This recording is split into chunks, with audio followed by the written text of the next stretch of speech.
G'day, I'm Paul West and this is Tim Gilbo from South Coast Seaplanes. We've picked a cracking day down here at Narooma on Wodonga Inlet, but Tim, we're on a bit of a hunt today. What are we up to? Yeah, well, we're going to take off out of here. Seems a bit silly to leave here when it's as nice as this, but we've got places to go. We're going to go down the coast to Pambula, into Pambula Lake there, and we're going to go to check out the oysters there, see Sue and Greg, and see what they can teach us. And then once we'll leave there, and we'll go across the hill into Merimbula Lake. It's not a very long flight, but there's some great oysters there to check out as well. And once we've done that, we're going to track north again. If we've got time, which I think we will, we might do a spin around Montague Island and have a look there. And then we're going to go up to the Batemans Bay and check out the Ray Street Oyster Shed and another lot of oysters to be sampled up there. So it's going to be a tough day on the tools for Tim and I. We're going to visit 4 stunning South Coast estuaries. We're going to visit an oyster farmer in each of those estuaries and taste what it is that makes those oysters so unique, the conditions in that estuary that gives the flavour profile that can't be found anywhere else. So mate, we've got a big day ahead of us. Should we get into it? Let's go. Righto.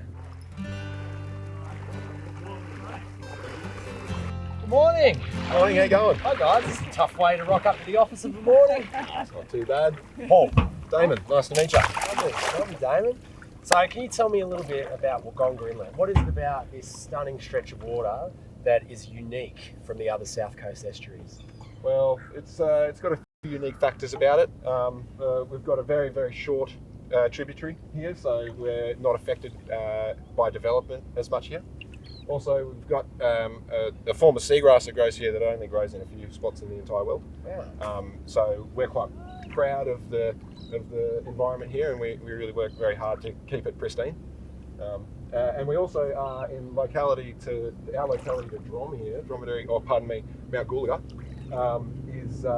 it affects us on a daily basis. We get a downdraft of cold air from the mountain every morning, and so we get consistent winds and things like that each day. And so what do those unique environmental factors mean for the flavour of the oysters that you produce here? Well, the oysters that grow in the bags here, we're able to set them up over on top of the seagrass, where they don't actually affect and damage the seagrass because they stay high enough above it. But the seagrass itself imparts a flavour into the oyster. Really? Different to other areas of the inlet. If you were to travel further up to the back of the inlet, where the water's fresher and muddier, they have a different flavour profile again.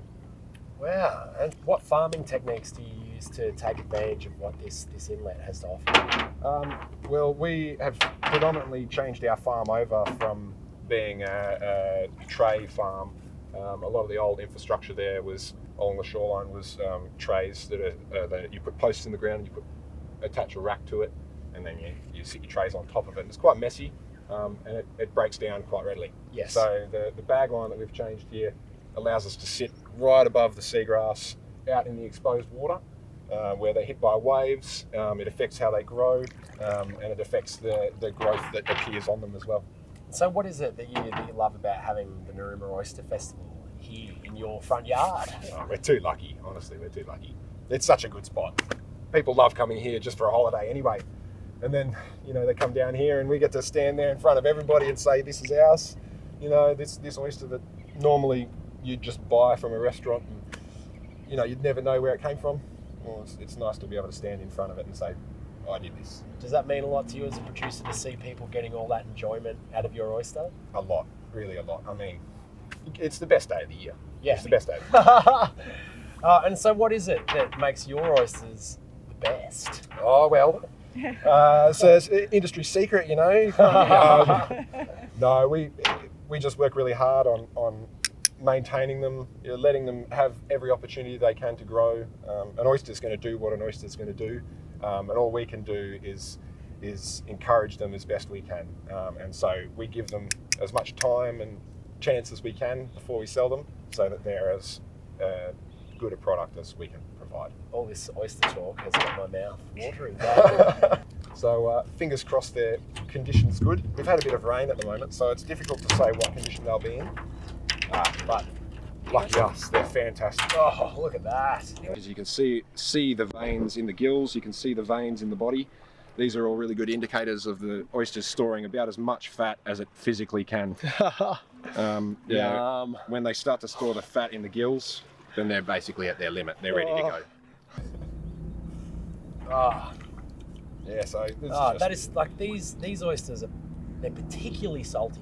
Yes, yeah. Is that a unique feature for Wodonga? We're very, very close to the mouth, and as I was saying before, with such a small tributary, we don't get a lot of fresh water coming in, so we do have sort of a higher consistency of salinity. Oh, that's so good. Wild caught. Yes, yeah, and these are all wild caught oysters. They're caught right here in the inlet or in Bermagui. Yeah, right. And we're working on making it all internal, so we catch and grow all of our own oysters. Wow, so there's no spats coming from hatcheries in other places. Previously there has been, but we've made a big move this year to step up, spend the money, put the infrastructure in the water, and now we're just waiting until this end of this year so we can see how well we did. So you're closing the loop in production That's right. here in Wodonga. That's right. Well, tasting that oyster feels like diving headfirst into a crystal clear 2-foot beach break. I'm flattered. That is so nice. I'm so flattered. It's refreshing and salty and everything I want out of an oyster. That is so lovely, Damon. Thank you very much. Thank What you. a great way to start the trip, Tim. So there's none left over here, mate. Oh my. Well, thanks, Damon. Look forward to seeing you at the Oyster Festival. Can't wait, mate. Can't wait to eat some more of these. Lovely to meet you. Thanks so much for coming out and seeing us. No worries, mate. Well, we've been off to a pretty shaky start there, Tim. Yeah, enjoying some delicious oysters for breakfast. Torturous. Oh, someone had to do it, mate. Yeah. So that's Wodonga sorted. Yep. And that's set a very high benchmark for the beginning of our estuary journey here. Yes. Do you reckon the other ones can top it? Oh, it's controversial, but there's only one way to find out, isn't there? So let's go down and check in the coastline, jump in this thing, Oh, yes. and we'll go down to Pambula. What a way to travel. Yeah, might as well.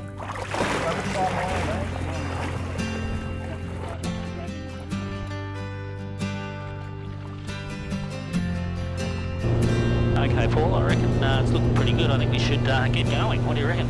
It's not going to get any better than that. Perfect. This is what we love.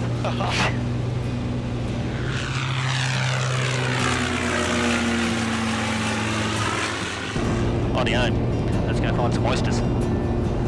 Dream about the traffic. Not a whole lot of that down here.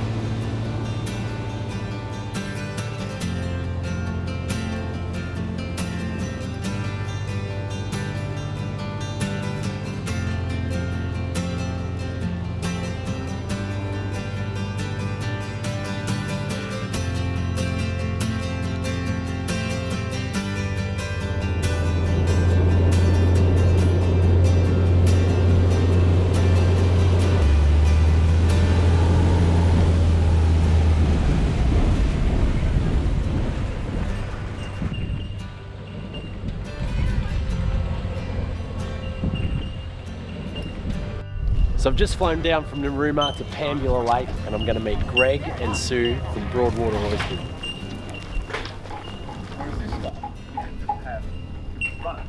Hello. Hello, Sue. Hello, Greg. Got a dirty hand, sorry. Wow, nice to have you down here.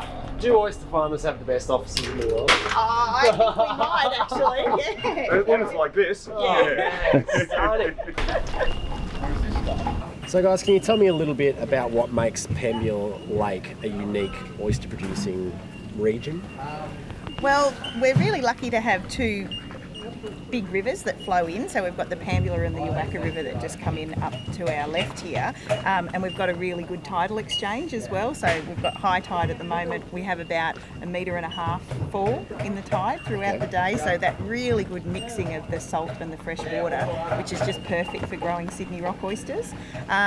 We've got a very clean catchment as well. So very little urban development, lots of national parks, and not very much intensive agriculture. So the water's really clear and clean as well. And a lot of our leases are actually growing over native seagrass. And so that gives the oysters a really lovely sort of vegetable flavour as well. So yeah, you should get a really nice balance of cream and salt and then that sort of mineral vegetable flavour at the end. Mouth watering. I'm fondling oysters. You're describing all my favourite flavours. So then what farming practices do you use to kind kind of capitalise on those unique geographic and kind of aqua features? Most of our stock is start through to finish in Pambula. Okay. So we put out cat structure that the oysters are attached to, grow them right through to, these are 3 years old by the time we're harvesting them. We've got specific areas for nurseries, through to growing areas, through to finishing areas, and just we just end up with a wonderful, wonderful product like this at the end. And so what are you looking for in a finished oyster? Wants to be In terms of shell, before we crack it? Yeah. So there's a size you're chasing, but it's also shell weight. You don't want anything too light. Right. And you want meat condition needs to be spot on. So, and that varies right through the year. People have different opinions as to exactly what is the optimum. Yes. But there's definitely a minimum quality that you want to be, in that meat standard that you want to be adhering to. Size, I don't think bigger is better, particularly with Sydney Rock. I think you just want a nice standard size like that, bit of weight to it, it's perfect. And we tend to grow our oysters to about 3 years old before we start to harvest them. So really people are getting oysters out of Pambula Lake from us from about 3 to 4 years of age. So we just find that gives an oyster with a really nice mouthfeel, so they kind of pop in your mouth, as opposed to being a bit sludgy if they're a bit younger. And is there a season for oysters? You can really harvest oysters on the south coast all year round. As Greg was saying, the condition obviously changes throughout the year depending on whether they're ready to breed and spawn, or if they've been in winter and using their body condition to survive. And everybody's palate's different. Like some people like, different varieties of white wine. Some people like their oysters with different amounts of fat and briny content to them. And do you think that's something that people are only just starting to appreciate, that a rock oyster is not just a rock oyster, that every estuary, every farm, every farming technique produces a different oyster? Oh, I definitely think that people are, getting educated about the different flavours of each estuary, and as you say, the growing techniques can really impact on that. We've got the classic example here of only being 5 kilometres away from Merimbula Lake, totally different flavour profile to the Pambula Lake, and people can buy oysters here, get them from Merimbula, sit down and compare the two in a really easy exercise. Now, Sue, I've heard that you may or may not be the shucking champion at the Narooma Oyster Festival. Is that true? Are you a defending champ? Yeah, I am going to be. I think, defending 0.1 of a second or something like that. It doesn't matter. At the pointy end, those 0.1 of a second make all the difference. That's right. So will you be returning to the festival this year to retain the crown? Oh, yeah, definitely. It's a really fun event to be a part of. I've never have hands as shaky as when I'm standing up on stage trying to open oysters, and I open oysters in front of a lot of people. Yeah, so it's always good fun. Greg always has a go in the men's event as well, and so yeah, he'll be going back for that too. Absolutely. How's the training going? Oh, well, not as good as it should be.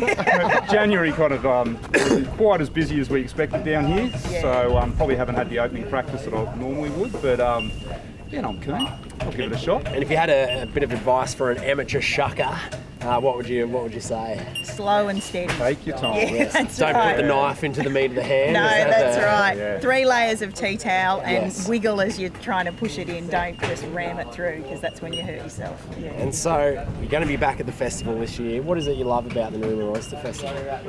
Oh, it's just a great day out to catch up with other oyster farmers. Like, we see, the local farmers around here all the time. We're lucky enough to work with 7 other farmers next door to us, but to actually go and talk to the other farmers and just catch up on what their issues are and how they're going is great.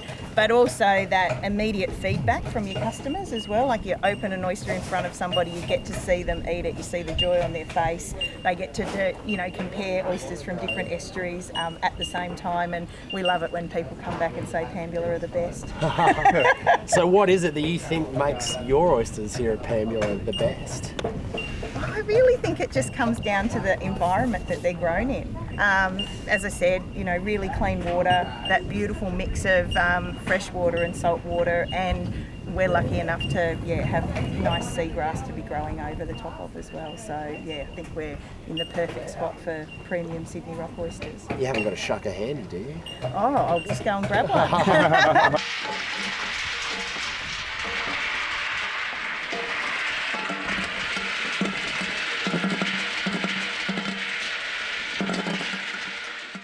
Have you got shaky? I have got the... I'm going to vibrate it off. Do you want a quick tip? Yes. Because I very rarely do. I've never done it in my hand. Here we go. Instead of going across that way, just come at it from that way. Slight angle, not too much. Yes. Just get just in under there and then pop. Here we go. Tips from the pros. Yeah. So a little bit angle. Oh yeah, that's heaps. Oh. That's it. Because then you're actually Little going trick. into the hinge. Yeah. Yeah. 15 degrees makes all the difference. That's it. Look at that. That is a very, very nice looking oyster. Are you guys happy with that one as a farmer? Yeah, absolutely. Like it's got, you know, pretty nice condition in there. And you can see that they're pretty creamy. So that's how we want them to be, that's for sure. Yeah, so they're looking nice. Oh, that is so good. Look at that. You'd be hard pressed to find a nicer looking oyster than that one anywhere on the planet, I reckon. Oh, that's so good. Oh, good. Not too much grit? No, not at all. Oh, Grit's good. good for you, right? My chooks thrive on it. So Absolutely. they're going all right. They have orange yolks in their eggs. There's just something I can't quite put my finger on. Maybe if I tasted another 5 or 6. Okay. No, they're spectacular. Yeah. So we'd hope that they'll still be in similar condition for the Oyster Festival. Thank you so much. You know, depends on the rain that we have coming up to May. But yeah, generally they should That is hold this amazing. condition through to winter, really. Yeah. And I see what you mean with that little bit of salt flavour in there, like a nice salt mineral flavour with that little hint of vegetable in there as well. That's really nice. Yeah, and really lingers beautifully on the back of it's the still palate. going. So yeah. Well, guys, thanks so much. Oh, no worries at It's all. been, Yeah, great to have you here. No, pleasure's all mine. Thank you. And I'll see you at the Oyster Festival. Looking forward to it. Absolutely. It'll be great fun. Yeah. I'll, anyway, I'm off from the See you guys later. Thank you.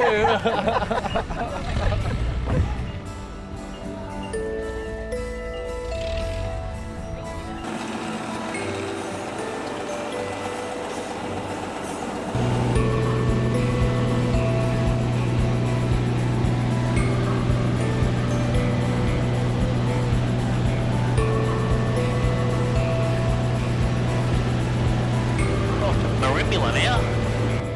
Merimbula Lake. Got more oysters to try out. And so how far away from Pambula? Oh, it's not very far. It's only about 4 nautical miles. Quick hop over the hill. Yeah.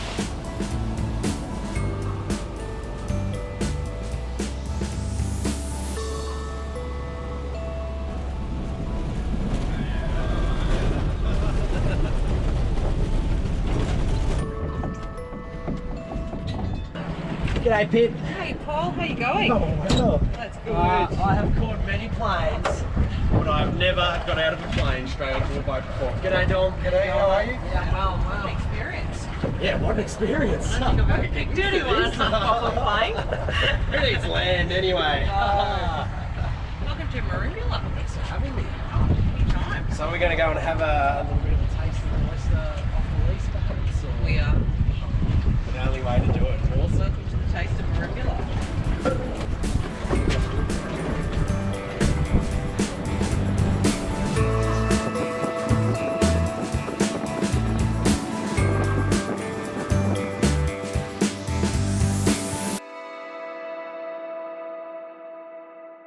So Pip, I know that the film Oyster was shot here in Merimbula. What was your and Dom's involvement with that? So Dom and I were followed for 3 years. Is that all? Yeah, just 3 years. And they built oyster around our farm, and the environmental progress that we saw over those 3 years was chopped down to 90 minutes. Wow, 3 years into 90 minutes. Yes, my children grew. We'll be much quicker than that, don't worry. It's Fantastic. the seaplanes are waiting. We'll be here maybe half an hour, something like that. So when you say the film followed the progress of the environment here, what happened exactly?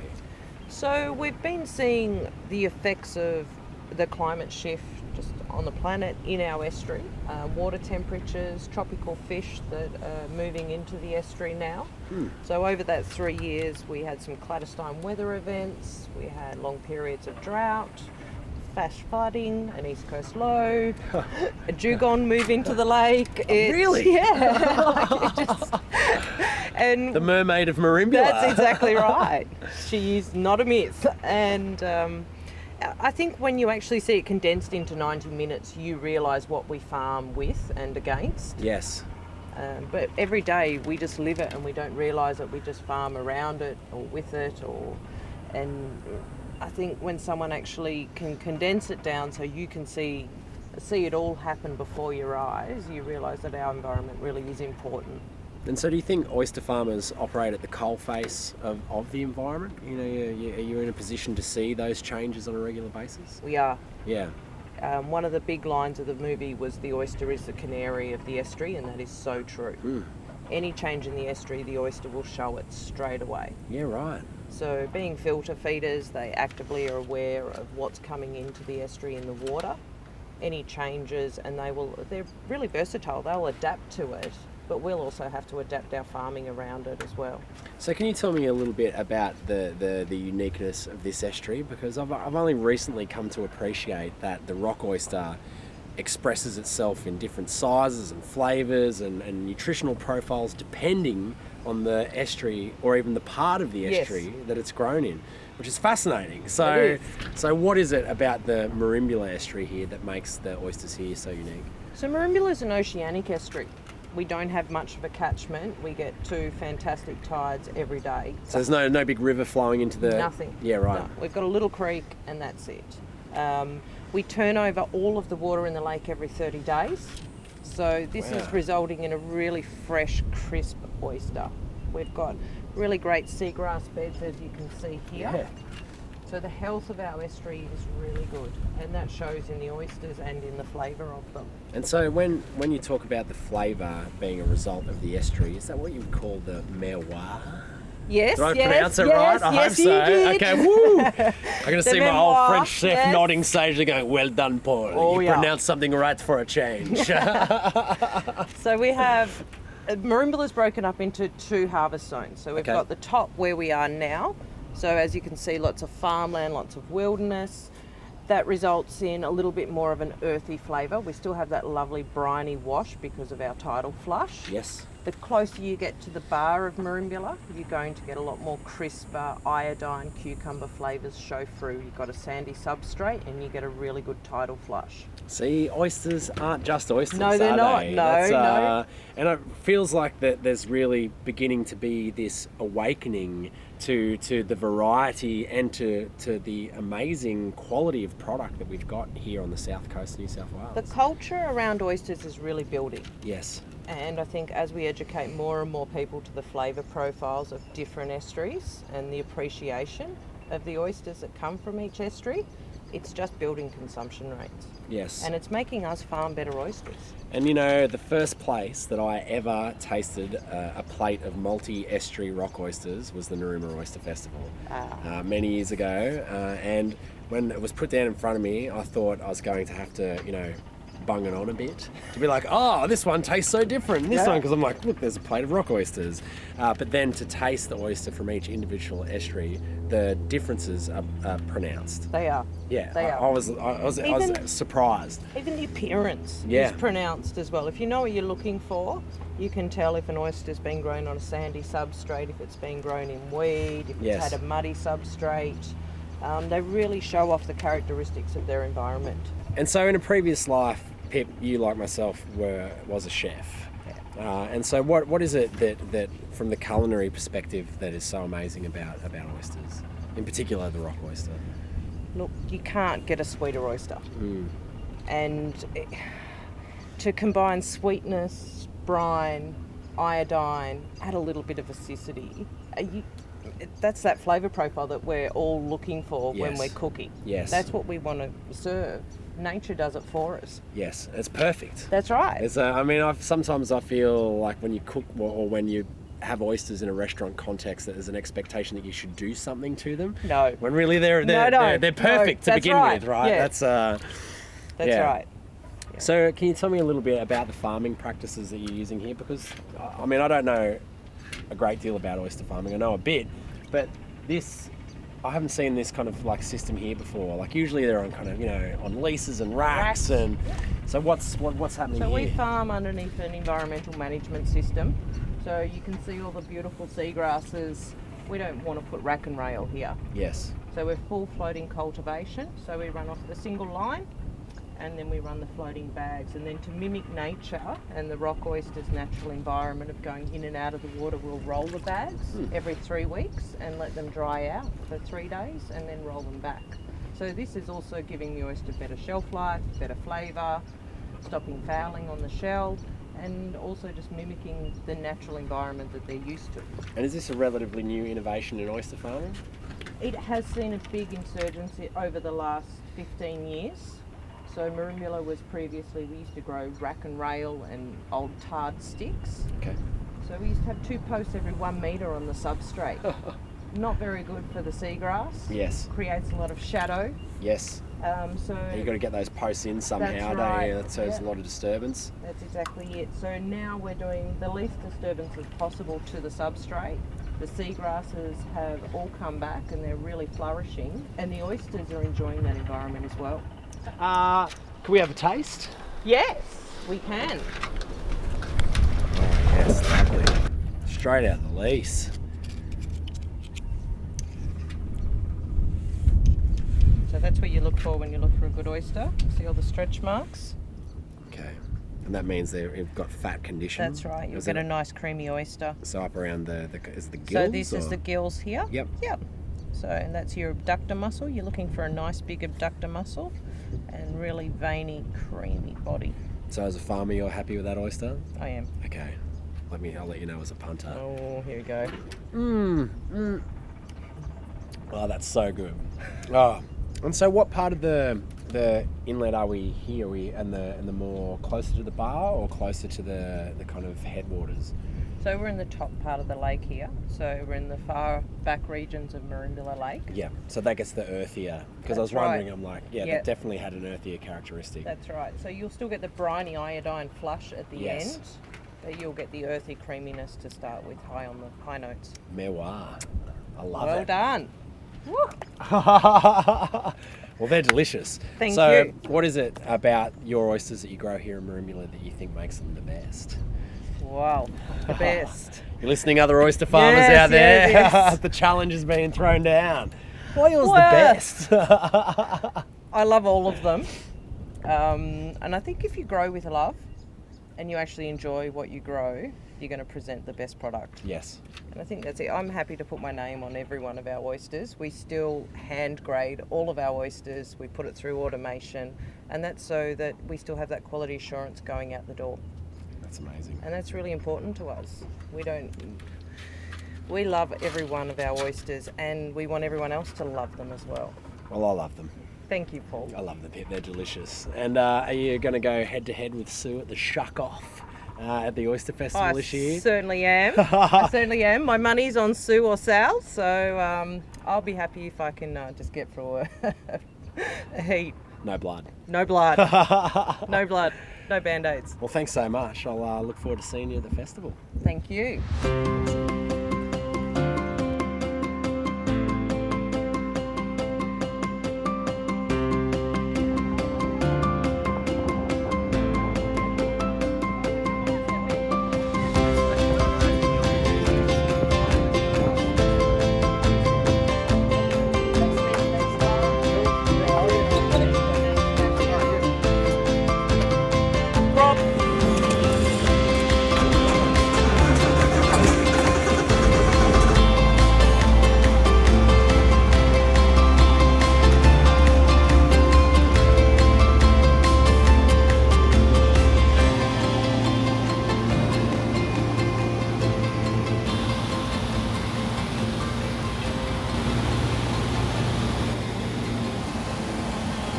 During the whale season, it's actually really hard to do scenic flights here because they're just everywhere. Yeah, like flying over a paddock full of cows. You know, where do you stop?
So Jade, you're a 5th generation oyster farmer. How old were you when you shucked your first oyster? I think I would have been about 6 years old when Mum and Dad had an opening shed in our backyard. So they used to open in the garage, and I'd get in there and give Dad a hand, so to help them keep up. And as a 6-year-old, did you like eating oysters? I don't think so. To be honest, I can't remember what age I was when I first started eating it, but out of 4 kids, I am the only one that eats them natural. Really? Yeah. So your siblings grew up on an oyster farm and they won't eat them natural? No. That's no. crazy. That's like fishermen that don't like eating fish. Like, Yeah, I what's agree wrong with with you. you people? That's right. I think I'm adopted. You turned out all right. Well, they're adopted, not me. Are you the favourite kid to very like, you turned out all right, Jade. Yeah. Your sisters and brothers, their siblings, not so much, but... That's how we work so well together now. Because you're the favourite. I'm the favourite, Yeah, that's there's a right, clear that's pecking right. order. And so were your family oyster farmers on the Clyde here? Yeah, so we're 4 generations on the Clyde here, and my great-great-grandfather was an oyster farmer in Tuncurry Foster before he moved down. Oh, Wallace Lakes. Yeah. And so how have you seen oyster farming change here on the Clyde River in your time?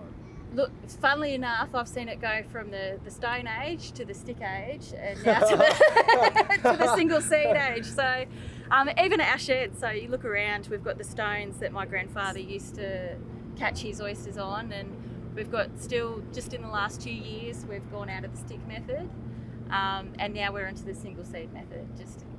So we've 3 different types of farming methods. And you can kind of still see the legacy of those 3 generations of farming practice right here. Right here. And Yep. so was it this exact spot that your family had their kind of shucking sheds for that? So my grandfather built this oyster shed in 1957 after he stopped working for his father. So apparently, so the story goes, they built it over a weekend, and 60 odd years later, We it's built still that back standing. in, I love it. Well, it would take you guys 2 months to build. We did it on a weekend. That's right. There's no equal lies to it, so trying to do renovations in there is pretty difficult. They didn't worry about getting everything plumb and level and anything like that. So. No. Yeah. So, but it's a good feel. I think. I don't think I'd change anything about it because I've grown up my whole life in this shed. And swimming, just here, running off the wharf, or there's a story of my dad riding his bike off the wharf. How old was he when he did that? Too much history. Yeah, I'd like to say he was about 6 or 7. Yeah. Really, it was about 65. 13. Yeah. And so, what's it like now being able to share the heritage of the shed with the public? Look, I love it, and I love the people that we've had customers that have been coming to us for 4 generations. Unfortunately, some of them are starting to die off, but that's the 4th generation, right? Yeah, there's something in these oysters. They're all 110. That's right, keeping them alive. We love meeting new people, and the beautiful thing about it is you feel like you're lost when you come around that corner. It comes off the tar road, it comes onto the oyster shells, and you think you've gone too far and you've missed it, but then you find it, and I think that's an experience in itself. So I love hearing of new people coming around here and how much they enjoy the peace and quiet and serenity of this place. And so do you think this is Batemans Bay's best kept little secret? Oh, the definitely. Ray Street oyster shed? Definitely. Unfortunately, I think now we've let that slip, but... Yeah. Well, you don't want to keep it too much of a secret, I suppose. Quiet, You want to brand it as the best kept secret. That's right. And so do you get any celebrities come through here? Have you had Rex Hunt through here? Other than you? No, I don't count. I think celebrities are going to be wearing shoes to count, Jade. I'm sorry, they wouldn't let me on the red carpet at the Logies. I wasn't here at the time, but I believe Zac Efron has come through here. This morning we had... My mum didn't know who he was. Another customer had to tell her. He's probably wearing a shirt, that's why. That's right. Take the shirt off, Zac Efron. That's right. We've Rob Pascavardis this morning. Oh, wow. Yeah, so he was here fishing. Yeah, that's right. I'm a lucky lady being surrounded by all these men, aren't I? Lucky I eat oysters. Yeah.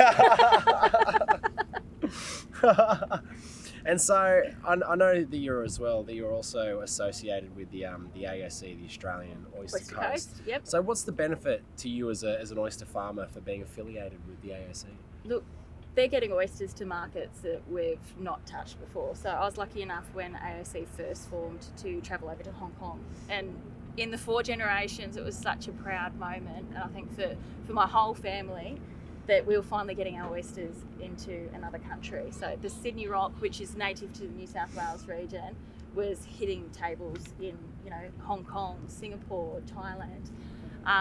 So I think that's one of the great benefits of it. The other thing is that they're getting a beautiful price, a great price for them, but they're also sending out a premium product as well. So yeah, that's the benefit. So what's the appeal to people beyond, you know, the south coast to experience that oyster? I mean, if you're in a Hong Kong dining room, you're not sitting here on the Clyde River enjoying it. Like, I love oysters, so it's an easy sell to me. I have to disagree with you, because the way I was amazed when I got there and we were shucking oysters to order. So they'd been harvested the day before. We had them over there on tables within 24 hours. And what I was telling people is I was taking them on the journey as they're eating that oyster. I'm saying, you're sitting with me on an oyster punt next to my oyster leases, and that salty, briny flavour is the Clyde River that you're enjoying. So what's beautiful about our product is that you can create a picture for people, because that's exactly what they're tasting. They're tasting your river when they freshly open that oyster. It's the water that it's trapped in there. So to me, they're sitting there when they're eating them. And so do you think that makes these oysters from the south coast of New South Wales something that's not just special to New South Wales, not just special to Australia, but something that's special to the world? Special to the world. Because, I mean, where else can you get cleaner waters? So we're 98% state forest here, where we're lucky, state forest or national parks. There's no pollution, which where else, you know, especially in Hong Kong, unfortunately, there's a lot of pollution. You know, to be able to enjoy a product that has no pollution to it whatsoever, we're able to harvest directly from our leases and eat it straight away. So you can't beat that experience. So people must really light up at the prospect of eating one of your oysters on a table as far away as Hong Kong. I think so. I think, yeah, But how small we create some moments, don't we? We don't have to go to Hong Kong to get it. It's here in the backyard. It's that secret around the corner. Yeah. So will you be involved in the Narooma Oyster Festival this year? The Narooma Oyster Festival is something that I crave every year. I just think every year it's getting bigger, better. I get to see my associates down there, so people that you don't get to see, even though they're only in the next river, we get to catch up. And of course, there's always the roar at the oyster opening competition. So Are you going to try your hand this year? I am going to try my hand this year. Yes, I certainly am. Who's the hot competition? Oh, look, Sue McIntyre. Oh, we've been past Sue today. Yes, she was polishing her trophy down at the Pambula sheds there today. I bet she was. So, and Sally Wild, of course. Okay. So, yeah, two amazing women in this industry that, I admire. So, I look forward to going head to head with them this year. Can't wait. Yeah. Have you got any hot tips for the punter at home in learning how to shuck oysters? Look, I always say, whatever makes you feel comfortable, there's two ways. So you can come in from the top hinge. Obviously, a trusty glove comes in handy if you're a novice. Yep. A good oyster knife up from the top. And I always use the top of the shell as a guide. So just sever that muscle from the top of the shell there. Oh. Look at that. See, that's the beautiful water from the river. So how can you not enjoy that and that fly? So can you tell me a little bit about what makes the Clyde estuary and oyster ground so unique? We're very lucky, as I said. So we're 98% state forest. We're fed from the Tasman, so oceanic flavours coming in from the top. Up from the mountains, we've got the fresh water. So just that perfect blend that makes the perfect balance in the taste of the oysters. Yeah. Rich and creamy flavour. You can't beat them. And so what kind of farming practices do you use? I mean, we've obviously come a long way from your grandfather's time of picking rocks off walls and then off posts. What methods do you use there? So we use the slat method, so single seed. So we put our slats out in February and bring them back in October. And then we use floating baskets and tray methods to finish it off.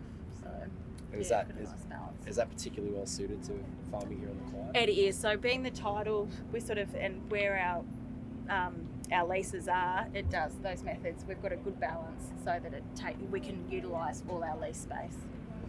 Oh, Jade. Chin chin. Cheers to that. Wow. I'll just keep going, shall I? I've had the worst day today, Jade. I've got to say, it's been tough.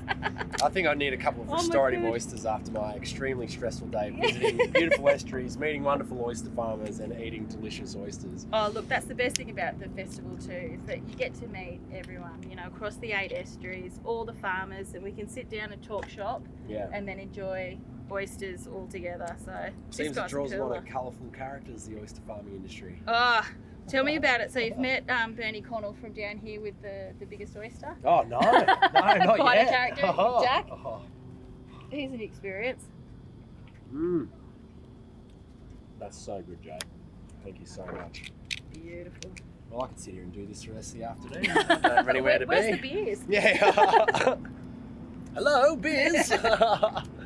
Well, thanks so much for that, and I can't wait to see you at the My Oyster pleasure. Festival. I'll see you down there. I'll be there. I hope you're cheering us on. I'll be cheering you on, don't Who- worry. Who's I'll- bribed you the most though? Well, I How don't much know. do we have to pay? We can discuss this in oysters later on. I take payment in oysters, Jay. Don't worry. There we go then. Clyde for the win. Wow, that is so good. Thank you. Well, Jade, thanks so much. Don't tell the other guys we saved the best till last. I know, it's all good. It's like, kids, how could you possibly pick a favourite? There's so many great leases. Tim, we've had a massive day, mate. Yeah, it's been awesome. Oh, It's been awesome. gee, I tell you what, there's some tough jobs to do. I can't out wait. there. Well, we better get those back in the seaplane and head back to Narooma and start getting ready for the festival. Oh, look, I'm geared up and ready to go. I'm actually really looking forward to this. So I can't wait to see you both down there. I feel like I'm Forward the... to it. Yep. I'm going home and practice my shucking. I'll see you in the comp. The gloves are coming off. So if you're watching this at home and you want to come down and sample the amazing rock oysters of the South Coast, then jump online to naroomaoysterfestival.com and book your tickets to the first weekend in May at Narooma. It's going to be a blast. It's going to be the best oysters on the planet. There's going to be some amazing oyster farmers. Tim's going to be here with the Seaplanes if you want to go for a scenic flight. Highly recommend. Get amongst it. I'll see you there.